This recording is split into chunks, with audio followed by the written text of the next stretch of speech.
Okay, so good morning. Good morning. Maaga ako nagigising dito sa probinsya tuwing umuwi ako. Ewan ko bakit. Pero pag nasa Taiwan, lagi akong late magising. So today, papakita ko lang kung ano ang meron dito sa tabing dagat. So open natin yung dito sa taas.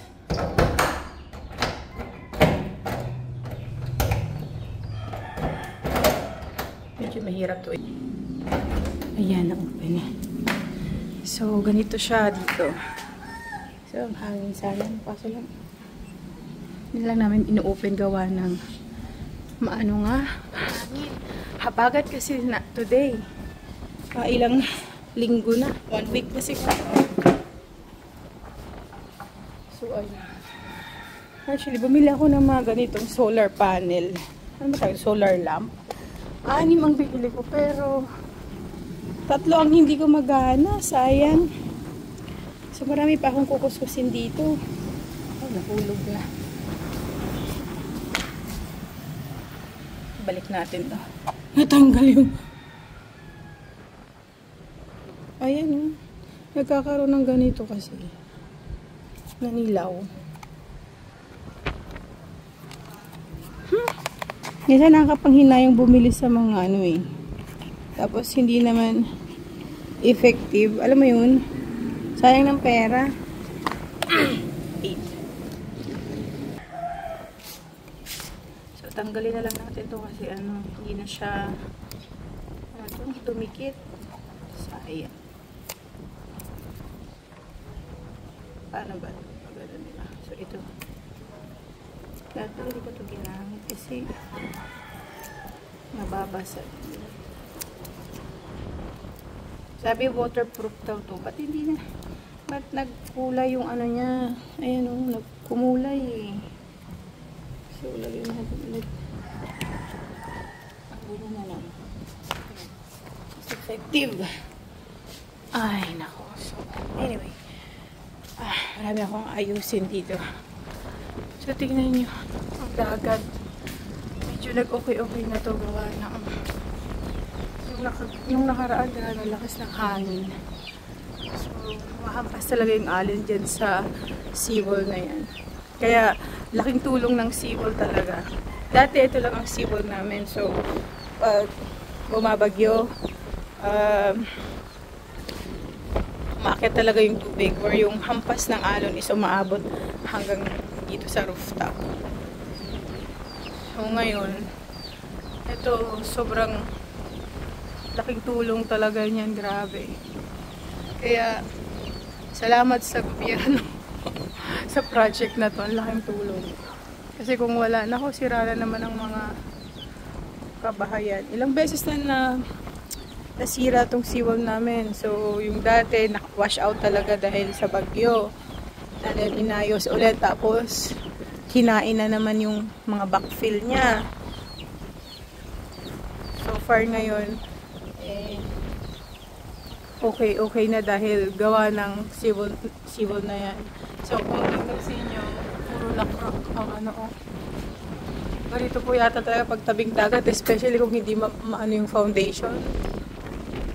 Hindi katulad ba sa Taiwan na grabe ang pundasyon nila. Eh, di ba dito sa Pilipinas, normally, pag nagpapagawa naman ng bahay dito sa probinsya, hindi naman tayo kumukuha ng kontraktor kasi nga, ang mahal-mahal. So, ayan. So, hindi na lang. Ang asawa ko ay nag-provide talaga para magkaroon kami ng sobrang trabaho ba? Nagtrabaho para nga dati kasi ang bahay na to is hindi pa bato. So, nililipad yung bubong. Parang anahaw lang hanggang sa nasira na. Pinagtsagaan namin paunti-unti. And then, bakit ako nagtsatsagang mag-airtrap? Kasi minsan, tumutulong din ako sa mga ito yung tumutulong din ako minsan sa asawa ko. Pag meron ako nakukuha sa airdrop, minsan may pinapaayos ako dito nang hindi na ako humihingi sa kanya. eh, yun na lang ang way ko para makatulong ba. So, kaya kahit paano, pinagtsatsagaan ko mag-earthrob, guys. So, yun. Ang ganda ng view.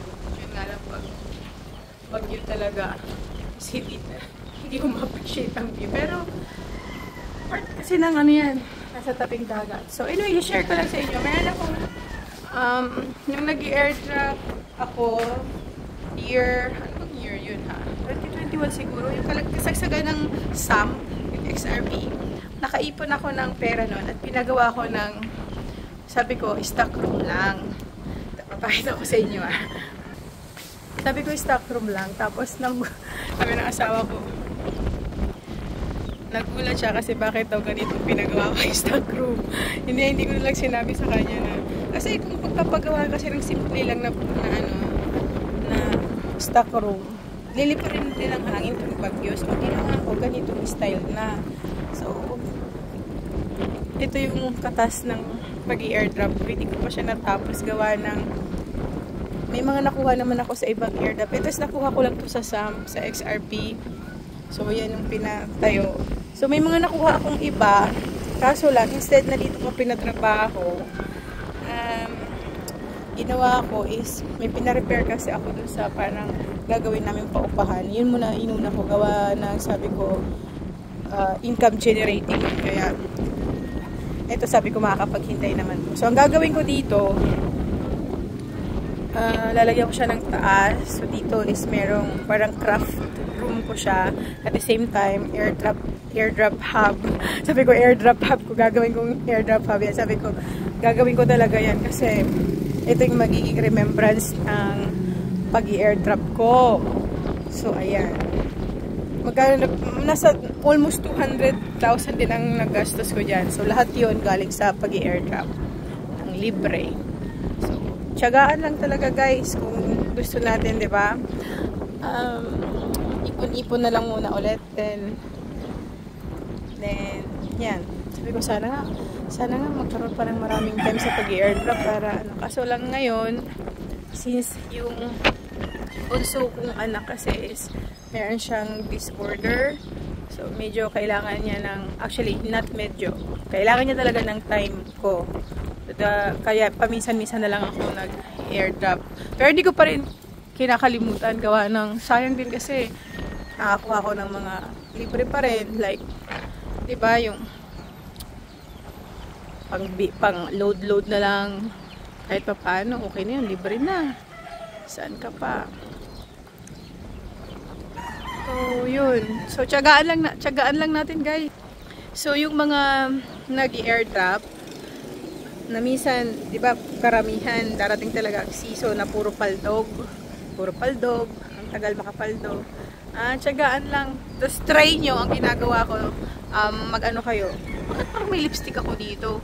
Wala akong lipstick, guys, ha? Sa filter yata to, or sa camera, ewan.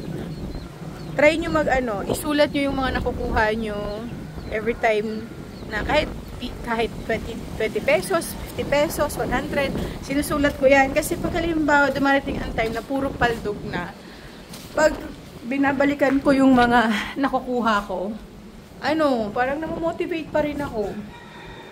Sabi ko, iniisip ko, ay grabe, nakakuha na pala ako ng ganito.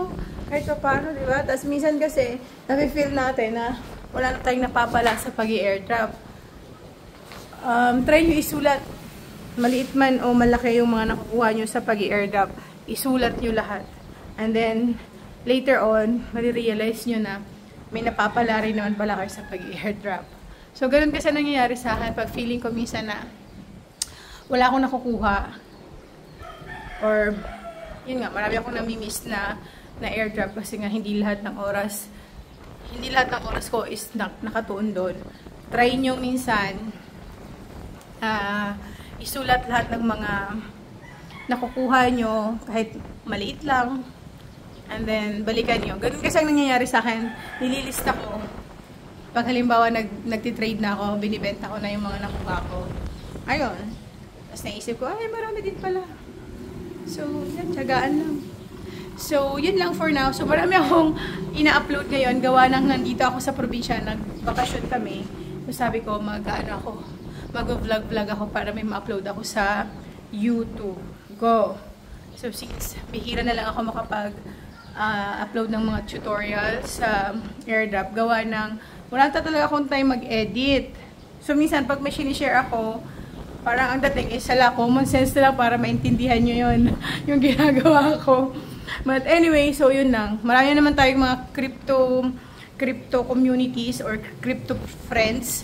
Pwede nyo i-follow sila. And detailed naman yun sila pag nag-share ng idea eh. So, yun. Ganun na lang ang gawin natin. So, yun lang. See you next time guys. Bye!